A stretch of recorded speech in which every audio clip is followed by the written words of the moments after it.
Hello किसान भाइयों, नमस्कार। मैं पुरुषोत्तम वर्मा एक बार फिर से आप लोगों का अपने यूट्यूब चैनल पर स्वागत करता हूं। किसान भाइयों, पिछले वीडियो में हम लोगों ने अपने पेड़ी वाले प्लाट को देखा था, जिसमें मैंने आप लोगों को अपना बंच दिखाया था और पूरा खेत लगभग दिखाया था। मैंने आप लोगों को अपने बंच की क्वालिटी दिखाई थी, बंच की सफाई दिखाई थी और आप लोगों को बताया था कि आप लोग कौन से ऐसे काम करें जिससे आपके खेत में बीटल का प्रकोप ना हो, बंच की जो फिंगर्स होती हैं उन पे जो दाने वगैरह बने रहते हैं उनको वो आने ना पाए, तो उसके लिए क्या उपाय किया जाए, इन सब चीज़ों के बारे में पिछले वीडियो में हमने बात की थी। तो दोस्तों, आज के वीडियो में हम बात करेंगे ऐसी कौन सी खाद आप अपने प्लाट में दें, नीचे से खाद की बुआई करें कि अगर आपके खेत में मान लीजिए फ्लावरिंग लेट है तो फ्लावरिंग जल्दी स्टार्ट हो जाए होना, और अगर आपके खेत में फ्लावरिंग हो गई है तो जो फिंगर्स हैं उनकी क्वालिटी बढ़िया हो जाए, फिंगर्स की लंबाई बढ़ने लगे, बंच जो है वो तैयार होने लगे, क्वालिटी बंच में अच्छी आए। क्योंकि बहुत से लोग परेशान रहते हैं, बंच में उनकी जो फिंगर्स होती है उनकी लंबाई नहीं बन पाती है, जिसको व्यापारी बहुत पसंद करता है। तो आज के वीडियो में हम यही जानेंगे कि कौन सी खाद ऐसी दी जाए। आज इकलौती खाद मैं आप लोगों को बताऊंगा जिसको डालने से आपकी सारी समस्याएं दूर हो जाएंगी। अगर फ्लावरिंग लेट है, फ्लावरिंग भी अर्ली हो जाएगी। अगर निकलना मान लीजिए 1 महीने में निकलने वाली है तो 15 दिन में स्टार्ट हो जाएगी, और बंच की क्वालिटी भी अच्छी होगी। तो चलिए, आप लोगों को देर न करते हुए, पहले मैं सोच रहा था दोस्तों आप लोगों को थोड़ा अपना प्लाट दिखा दूं। इस टाइम पे मेरे जो बंच हैं उनकी फिंगर्स कैसी हैं, उसके बाद मैं आप लोगों को, क्योंकि जब हमारी खाद पड़ जाएगी उसके बाद मैं आपको उसके इफेक्ट दिखाऊंगा कि उसके क्या क्या लाभ हुए। तो सबसे पहले मैं आप लोगों को अपना प्लाट चलिए दिखा देता हूँ, उसके बाद बताता हूँ कि इसमें क्वालिटी कैसी। तो दोस्तों, आप लोग देख सकते हैं कुछ अंदर से इस प्रकार का नज़ारा है हमारे केले का। ये देखिए, ये देखिए, और ये बंच भी देख लीजिए। कुछ बंच इस प्रकार की भी हैं, अगर खेत में देखा जाए तो कुछ बंच इस प्रकार की भी निकलेंगी, कुछ बंच इस प्रकार की भी हैं। कुछ लोग सोचते होंगे कि इनकी जितनी भी बंच है सब अच्छी होती है, तो सब अच्छी नहीं होती दोस्तों। कुछ पौधे हमारे खेत में भी इस प्रकार के निकल जाते हैं, आप लोग देख लीजिए, जो कि रियलिटी है। और कुछ पौधे थोड़ा लेट में फ्लावरिंग भी होती है, ये देखिए, सारे एक साथ नहीं होते हैं, लेकिन लगभग 80% मेरे पौधे की फ्लावरिंग एक साथ हो गई थी, जो कि बहुत ही अच्छा है। मैंने आप लोगों से पहले भी बताया था, क्योंकि अक्टूबर के महीने में पेड़ी छोड़ना और इतनी जल्दी फ्लावरिंग हो जाना, मुझे तो उम्मीद नहीं थी कि इतनी अच्छी फ्लावरिंग होगी। तब भी बहुत अच्छी फ्लावरिंग हुई है। आप लोग देख सकते हैं बंच थोड़ा छोटे हैं, लेकिन 7-8 पंजे की बंच है। पहले भी हम, जब बंच हमारी लंबी आती थी तब भी हम अपने जो पौधे होते थे उनमें बंच लगभग 9, 10, 11 हत्थे, 10 हत्थे तक ही रखते थे, इससे ऊपर नहीं रखते थे। तभी बंच की जो क्वालिटी है वो बन पाती है। तो आज आप लोगों को दिखाना था कि कुछ इस प्रकार के बंच हमारे पौधे में आई हुई है। बाकी चलिए अब आप लोगों को बताते हैं कि आज मैं कौन सी खाद अपने प्लाट में देने वाला हूँ। बाकी जैसा भी रिजल्ट रहेगा आगे आप लोगों को दिखाऊंगा। तो प्लाट देख लीजिए कैसा है, पौधे की मोटाई देख लीजिए, सारा कुछ अंदर से देख लीजिए, बाकी बाद में आप लोगों को दिखाते हैं। तो चलिए दिखाते हैं। तो दोस्तों, आप लोगों ने देखा मेरे प्लाट में बंच जो हैं वो कैसे हैं। तो क्योंकि आज मौसम विभाग की ओर से गूगल पे दिखा रहा था बारिश, तो बारिश होने से पहले हमने सोचा अपने खेत में खाद की बुआई कर दी जाए। तो आज मैंने खाद की बुआई की है। तो कौन सी खाद डाली है, चलिए आप लोगों को बताते हैं। खाद में हमने आज कई चीज़ें ली हैं, क्योंकि मुझे जिन जिन तत्वों का लगा कि अब इस टाइम पे ज़रूरत है अपने खेत में, तो उन प्रकार के तत्वों को मैंने अपने खेत में डाला है। और मैंने इन चीज़ों का ध्यान रखा है थोड़ा, कि अगर अपने खेत में उन चीज़ों को डाला जाए तो जो कॉम्बिनेशन मिलाया जाए वो रिएक्शन भी ना करे।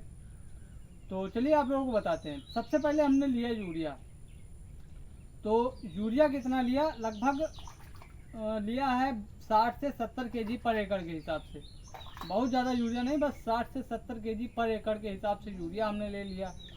हमने पोटास साथ में लिया है, लगभग एकड़ में 1 बोरी पोटास जो 50 किलो की आती है, MOP, म्यूरेट ऑफ पोटास, लाल वाली, आप लोगों को वो डालना है। बाकी काली वाली या अन्य कोई पोटास आती है जैसे 0050, मैं वो सब नहीं बता रहा हूँ आपको, मैं बता रहा हूँ लाल वाली ओरिजिनल पोटास होनी चाहिए, MOP म्यूरेट ऑफ पोटास जो आता है।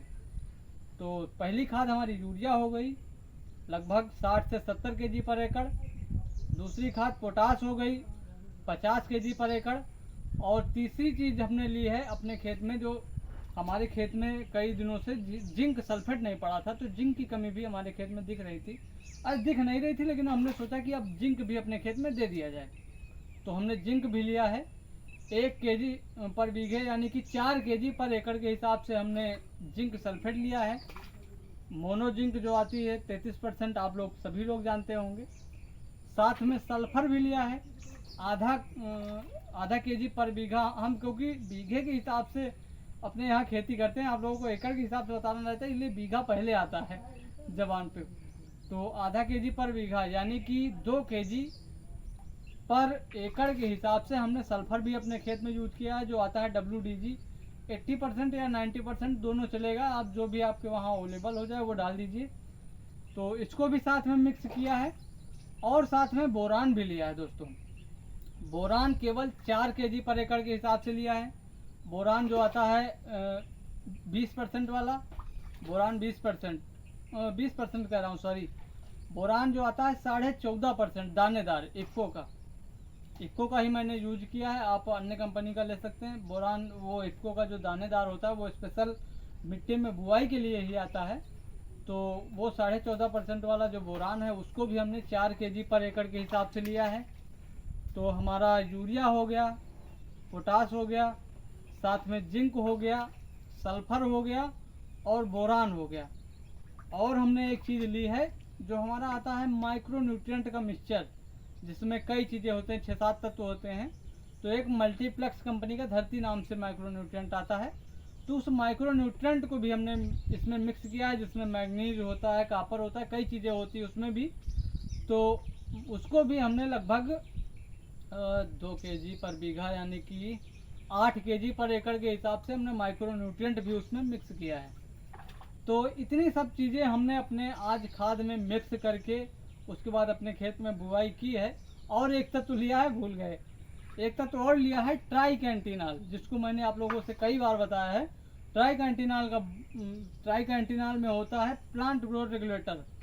ट्राइकेंटिनॉल की वजह से अगर आपके खेत में फ्लावरिंग लेट है या बंच में जो गैपिंग है, वो पंजे से पंजे के बीच की गैपिंग कम आ रही है, आपके फिंगर्स की लंबाई थोड़ा कम है, कई चीज़ों में वो, क्योंकि वो एक एंजाइम के तौर पे काम करता है, ग्रोथ प्रमोटर है। तो वो जो भी प्रतिक्रियाएं हमारे पौधे में हो रही हैं, चाहे वो ज़मीन से खुराक उठाने की हों या जो हमारा खुराक पौधे में है उसको सभी पत्तों के जरिए या तने के जरिए पूरे पौधे में पहुंचाना हो, वो सभी प्रतिक्रियाओं को तेज कर देता है।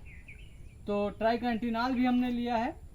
तो ट्राइकेंटिनॉल हमने दोस्तों लिया है 8 kg पर एकड़ के हिसाब से, उसको भी लिया है क्योंकि हमने पहले एक खाद में ट्राइकेंटिनॉल डाला था, इसलिए अब की बार इतनी डोज ही ली है। तो इन्हीं सब चीज़ों का आज हमने मिक्सचर बना करके अपने खेत में डाला है। उम्मीद करता हूँ कि इसका बहुत ही अच्छा रिजल्ट देखने को मिलेगा। जो भी रिजल्ट देखने को मिलेगा मैं आप लोगों को ज़रूर दिखाऊंगा। तो उम्मीद करता हूँ कि आप लोगों को आज का वीडियो आप लोगों को बहुत ही अच्छा लगा होगा। तो दोस्तों, अगर आपको लोगों को आज का वीडियो अच्छा लगा है तो वीडियो को लाइक कर दीजिएगा और चैनल को सब्सक्राइब कर लीजिएगा जो लोग चैनल पर नए हैं। और अगर आप लोगों को लगता है कि वीडियो शेयर करने वाला है तो ज़्यादा से ज़्यादा लोगों तक शेयर कर दीजिए। आगे जो भी बंच पे स्प्रे होंगे और जो भी काम अपने खेत में होंगे, इस पेड़ी वाले जिसमें बंच निकली हुई हैं, सभी आप लोगों को दिखाता रहूँगा। बाकी मिलते हैं अगले वीडियो में किसी नई जानकारी के साथ। तब तक के लिए नमस्कार।